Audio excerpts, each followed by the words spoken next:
Halo sobat, kembali lagi di channel YouTube Sakabaneos. Pada video kali ini, saya akan membahas mengenai misteri atau legenda yang ada di Sumatera Barat, khususnya Minangkabau, yaitu Inyak. Cerita ini hampir sama dengan misteri Cindaku, manusia harimau di Minangkabau yang saya bahas sebelumnya. Tak usah lama-lama, mari kita dengarkan bagaimana misteri dari legenda Inyak di Minangkabau. Siapa itu Inyak? Dalam bahasa Minangkabau, kata Inyak secara harfiah berarti kakang atau sesepuh yang sangat dihormati. Namun, dalam konteks metafisika dan budaya material di Sumatera Barat, istilah ini merujuk pada entitas yang jauh lebih kompleks, yaitu harimau Sumatera atau Panthera tigris sumatrae. Bagi masyarakat Minang, harimau bukanlah sekadar binatang buas yang menghuni hutan atau rimba. Ia adalah penjaga keseimbangan alam, penegak hukum adat yang tak terlihat, dan simbol kekuatan spiritual. Hubungan antara orang Minang dan Inyak adalah hubungan kontrak sosial antara manusia dan alam yang telah berlangsung selama berabad-abad.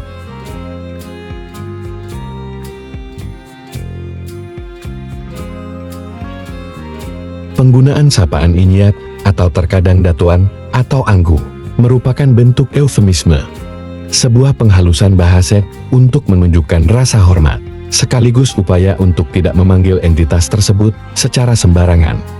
Ada kepercayaan bahwa menyebut kata harimau di dalam hutan akan mengundang kehadiran hewan tersebut secara fisik. 1. Transformasi manusia harimau. Sejarah Inyak berakar pada kepercayaan kuno tentang Cindaku.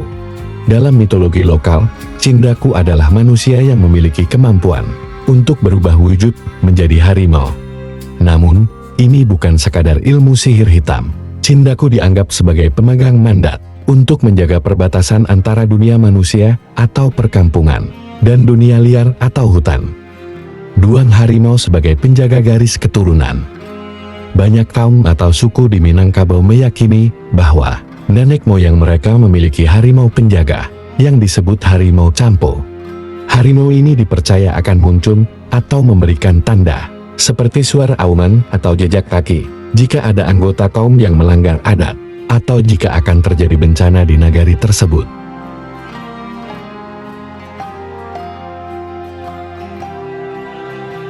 Eksistensi Inyak sangat erat kaitannya dengan filosofi utama Minangkabau, yaitu alam takambang jadi guru, atau alam yang terbentang dijadikan guru. 1. Belajar dari karakter harimau. Para pendiri adat Minangkabau melihat harimau sebagai makhluk yang memiliki harga diri tinggi, tenang namun mematikan, dan sangat teritorial. Sifat-sifat ini kemudian diserap ke dalam karakter lelaki Minang. Seorang lelaki Minang diharapkan seperti harimau, tidak suka memamerkan kekuatan secara sembarangan, namun selalu siap melindungi kehormatan dan wilayahnya. 2. Silat-silat dan gerak harimau. Secara historis, salah satu aliran silat paling terkenal di Minangkabau adalah silat harimau. Para pendekar zaman dahulu melakukan observasi mendalam terhadap cara harimau berkelahi, menerkam, dan menggunakan cakarnya. Gerakan ini tidak hanya tentang teknik bela diri, tetapi juga tentang menyerap roh ketenangan dan ketajaman insting sang Inyak.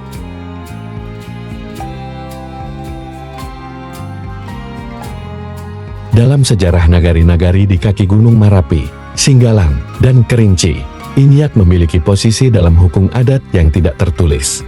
1. Penjaga batas paga nagari.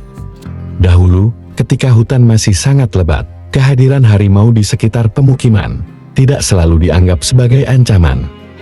Selama manusia tidak merusak hutan secara berlebihan atau melakukan perbuatan asusila zina, Inyak dianggap akan tetap berada di jalurnya. Jika harimau masuk ke perkampungan dan memangsa ternak, masyarakat biasanya melakukan introspeksi, siapa yang melanggar adat, apa yang salah dengan kampung ini. 2. Ritual komunikasi. Ada tradisi bernama Mamanggia Inyak yang dilakukan oleh orang-orang tua atau pawang harimau. Mereka berkomunikasi dengan Inyak menggunakan bahasa metafora dan persembahan, bukan tumbal, melainkan pengakuan eksistensi. Ini menunjukkan bahwa dalam sejarah Minang, Konflik manusia dan satwa diselesaikan dengan dialog spiritual, bukan dengan perburuan massal. Sejarah Inyak mengalami perubahan drastis saat kolonialisme Belanda masuk ke dataran tinggi Minangkabau, yaitu Darek. 1. Penyusutan hutan. Pembukaan lahan perkebunan kopi dan teh secara besar-besaran oleh Belanda memaksa harimau keluar dari habitatnya. 2. Perburuan olahraga. Para pejabat Belanda menganggap harimau sebagai hana atau piala buruan. Hal ini sangat bertentangan dengan nilai lokal yang menghormati harimau sebagai saudara tua. 3. Destruksi mitologi.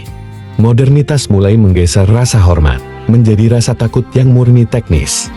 Inyak yang tadinya adalah kakek pelindung, mulai dilihat hanya sebagai binatang buas yang harus dibasmi.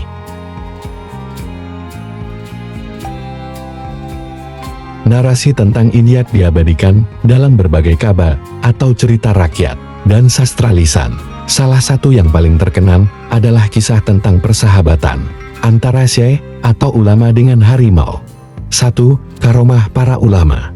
Dalam sejarah Islam di Minangkabau, sering diceritakan bahwa ulama-ulama besar seperti Syekh Burhanuddin atau ulama di Suro-Suro Tua memiliki pengawal berupa harimau gaib. Ini adalah sinkretisme budaya yang unik, yaitu Islam sebagai agama tidak menolak keberadaan makhluk ini, melainkan memposisikannya sebagai bagian dari keajaiban ciptaan Tuhan yang tunduk pada orang-orang saleh. 2. Simbolisme dalam ukuran rumah gadang. Beberapa motif ukiran pada rumah gadang secara tersirat melambangkan kewibawaan yang diambil dari elemen-elemen alam, termasuk harimau. Garis-garis tegas dan taring pada beberapa desain bangunan mencerminkan proteksi.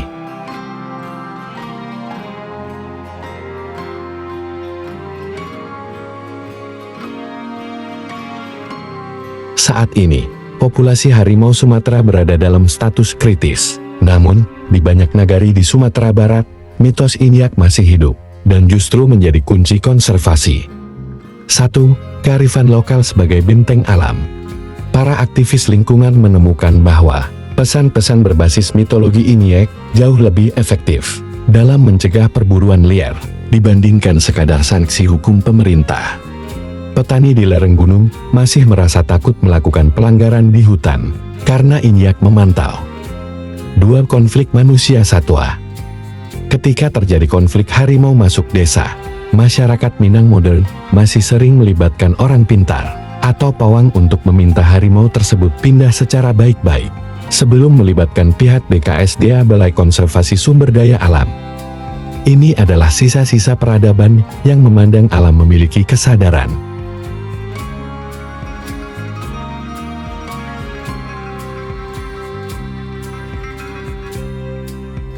Keberlangsungan kisah Inyak selama ratusan tahun di Minangkabau disebabkan oleh beberapa faktor. 1. Identitas maskulinitas. Harimau adalah personifikasi dari idealisme pria Minang, yaitu berani, merantau, namun tahu jalan pulang. 2. Kontrol sosial. Cerita tentang harimau yang tahu siapa yang bersalah, berfungsi sebagai alat kontrol sosial yang efektif di masa lalu, untuk menjaga moralitas masyarakat. 3. Keseimbangan ekosistem. Secara intuitif, nenek moyang Minang paham bahwa jika pemangsa puncar atau harimau hilang, maka hama atau babi hutan akan meledak dan merusak sawah. Inyak adalah simbol keseimbangan ekonomi agraris.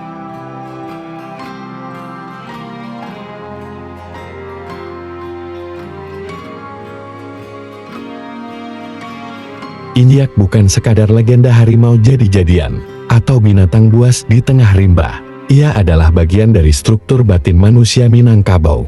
Ia adalah pengingat bahwa manusia tidak hidup sendirian di bumi ini. Sejarah Inyak adalah sejarah tentang penghormatan terhadap ruang. Ketika masyarakat Minang memanggil harimau dengan sebutan Inyak, mereka sebenarnya sedang berbicara kepada alam semesta. Kami menghormatimu, maka hormatilah ruang hidup kami. Kehilangan Inyak dari hutan Sumatera bukan hanya kehilangan keanekaragaman hayati, tetapi juga kehilangan salah satu pilar identitas spiritual Minangkabau. Itulah narasi mengenai misteri Inyak yang ada di Sumatera Barat. Narasi di atas disusun berdasarkan sintesis dari beberapa sumber utama yang membentuk diskursus budaya di Minangkabau. Secara garis besar, sumbernya terbagi menjadi 3 kategori, yaitu 1. Sumber tradisi lisan atau oral history. Ini adalah sumber paling autentik dalam budaya Minang. Informasi mengenai Cindaku atau manusia harimau dan Inyak sebagai penjaga kaum biasanya didapat dari Kaba, sastra lisan yang disampaikan secara turun-temurun oleh para pendongeng atau tukang kaba. Tambo Minangkabau, rekam jejak sejarah dan aturan adat yang seringkali membuat metafora tentang hubungan manusia dengan penguasa hutan. Tuturan sesepuh, pengetahuan lokal dari para datua atau pemimpin adat di wilayah Luhak Nantigo, yaitu Agam, Tanah Datar, dan 50 kota mengenai wilayah jelajah harimau dan batas nagari. 2. Sumber historis dan akademis. Beberapa poin mengenai pergeseran persepsi di masa kolonial merujuk pada catatan sejarah formal, catatan naturalis kolonial, laporan pegawai Belanda seperti masa ekspedisi ke pedalaman Sumatera yang mencatat konflik manusia dengan satwa dan praktik perburuan. Studi antropologi. Karya-karya akademisi seperti P.K. di Jocelyn D. John atau peneliti kontemporer dari Universitas Andalas yang membedah struktur sosial dan kosmologi masyarakat Minangkabau. Penelitian etnobiologi. Studi mengenai bagaimana masyarakat lokal di sekitar Taman Nasional Kerinci Seblat TNKS berinteraksi dengan harimau menggunakan pendekatan budaya. 3. Sumber filosofi bela diri atau silek. Narasi mengenai gerak harimau bersumber dari praktisi silek harimau, pengetahuan praktis dari perguruan silat tradisional, seperti di daerah pesisir selatan atau wilayah pegunungan, yang menjaga filosofi bahwa gerakan bela diri adalah bentuk penghormatan terhadap alam. 4. Literatur sastra modern. Kisah-kisah tentang Inyak juga banyak diadaptasi dan didokumentasikan dalam karya sastra Indonesia modern yang berlatar Minangkabau, seperti novel Harimau karya Mochtar Lubis. Meskipun fiksi, novel ini merekam dengan sangat kuat psikologi masyarakat Sumatera terhadap keberadaan harimau sebagai hakim moral di dalam hutan. Terima kasih sudah menonton video ini. Jangan lupa untuk di-subscribe channel ini, like, komen, dan bagikan videonya kepada teman sobat semua. Sampai jumpa di video selanjutnya.